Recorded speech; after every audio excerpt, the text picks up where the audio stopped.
नमस्कार, मैं हूं रविशंकर शर्मा बुलंद युवा न्यूज़ के साथ। आज हाजिर हुए हैं हम आपके बीच में गांव की सरकार को लेकर। इस कार्यक्रम में आप सभी का स्वागत है। और इस समय गांव की सरकार कार्यक्रम में हमारे साथ मौजूद हैं एक युवा साथी भाई मनदीप करेला जी। मनदीप करेला जी, आपका स्वागत है। स्वागत है जी। नमस्कार सभी साथियों को। आपके माध्यम से सभी को जय जवान जय किसान। शंकर जी।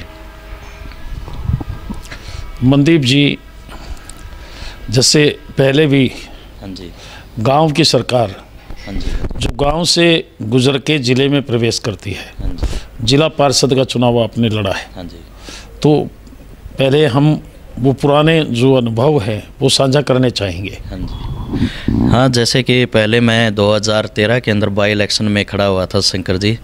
जब मैं गांव ने मतलब अकेला मैं ही 4 कैंडिडेट खड़े थे तो मैं अकेला ही रख दिया था।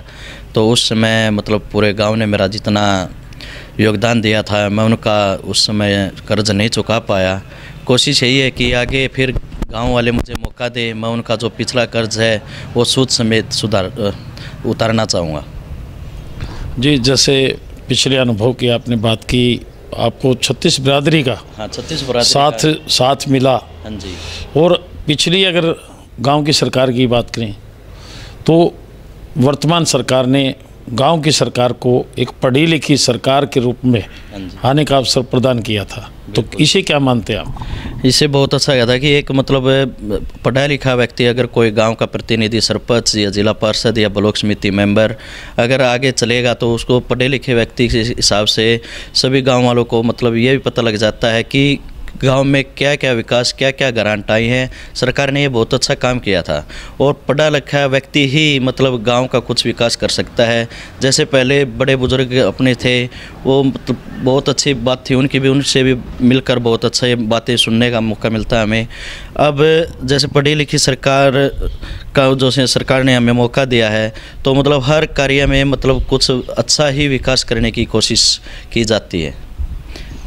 मनदीप जी, गांव की सरकार हाँ जी की अगर बात करते हैं, गांव की सरकार चुनने में गांव में भाई भतीजावाद, जातिवाद और ओछे उलाहने देखने को मिलते हैं। हाँ जी। तो इन्हें क्या मानते हैं आप? देखो, ये तो हर गांव में कुछ ना कुछ हर इंसान से गलतियां होती रहती हैं, लेकिन मैं यही कहना चाहता हूँ युवा साथियों को, पिछली बातों को भूलकर गांव के विकास के लिए आगे बढ़ने का काम करें। क्योंकि अगर कोई व्यक्ति पढ़ा लिखा है तो वो हर बात को समझता है, हर पिछले बातों को भूलकर एक नए व्यक्ति को मौका दें। और सभी साथी से यही निवेदन करता हूँ मैं, जैसे पढ़े लिखा व्यक्ति होगा तो मतलब उसको ये पता होता है कि कहाँ से कहाँ और कब तक ये कैसे किया जाएगा। गलियों का विकास को लेकर बात करें, स्कूल की पढ़ाई की बात करें, हम गांव में जितने भी विकास है एक पढ़ा लिखा व्यक्ति ही उनको समझ सकता है आगे आने वाले समय में। जी, जिले जींद की हाँ जी, या फिर हल्का जुलाना की बात करें, हाँ जी, विशेषकर जैसे करेला है, जमोला, जुलाना क्षेत्र के ये आसपास के गांव हैं जो आपके वार्ड के अधीन आते हैं, हाँ जी, तो इनमें मूलभूत सुविधाएं जिनमें शिक्षा है, रोज़गार है, या फिर शिक्षा के क्षेत्र में स्कूलों को अपग्रेड करने की बात है, और आजकल के युवा खेलों के क्षेत्र में और जो नौकरियां हैं सरकारी, उनके साथ साथ फौज में जाना या फिर फोर्स में जाने के लिए पूरी तैयारी करते हैं। ऐसे में संसाधनों की बड़ी कमी होती है, तो किस तरह का प्रयास गांव स्तर पर होना चाहिए? देखो, मैं जैसे कई गांव में जाते हैं 10th तक लग ही स्कूल है। पहली बात तो ये मतलब जैसे पढ़ी लिखी युवा सरपंच बनेगा या ब्लॉक समिति या जिला पार्षद बनेगा तो मैं तो यही कहता हूँ कि +2 तक हर गांव में स्कूल होना चाहिए। क्योंकि हमारी जो बहन बेटियां हैं, लड़कियां हैं, लड़के हैं, वो जैसे हमारे गांव में से ही लगा लो आप, हमारे +2 तक का स्कूल नहीं है, 10वीं तक है। और हमारे मतलब ऐसे सरकार बोलती है कि जगह होनी चाहिए। हमारे मतलब करेला और जमोला गांव के बीच में स्कूल है, उसमें पूरे मतलब हर जगह है। +2 तक का एक तो ये स्कूल होना चाहिए जी। हमारे जैसे जो भी हमारे आने वाले प्रतिनिधि होंगे, एक हमारे गांव में हर भर्ती में मतलब लड़का फौज में लग जाता है, लेकिन वो जाते हैं नहर पे। मतलब एक तो गांव में इसकी स्टेडियम की सुविधा हो हर गांव में, एक पढ़ने के लिए बच्चे जैसे शहरों में आते हैं कोचिंग लेते हैं, एक गांव में ही लाइब्रेरी होनी चाहिए जी, पानी पीने की सुविधा होनी चाहिए जी, गलियों का विकास होना चाहिए जहाँ भी है। मतलब ये बहुत हर गांव में प्रॉब्लम है पानी पीने की भी, पढ़ाई की भी और बच्चों के स्टेडियमों की भी जी।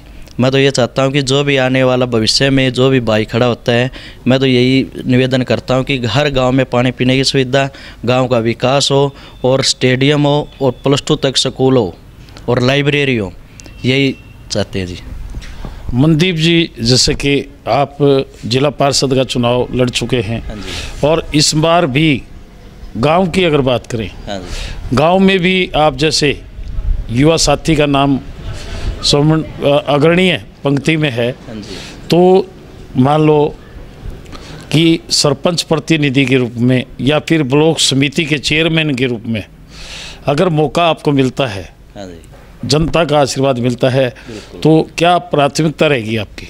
मैं सबसे पहले तो हमारे गांव में पानी पीने की सुविधा नहीं है, सबसे पहले तो हमारे पानी पीने की सुविधा कराऊंगा और दूसरी बात +2 तक का स्कूल अपग्रेड कराऊंगा और फिर गांव में स्टेडियम की बहुत ही कमी है वो कराएंगे।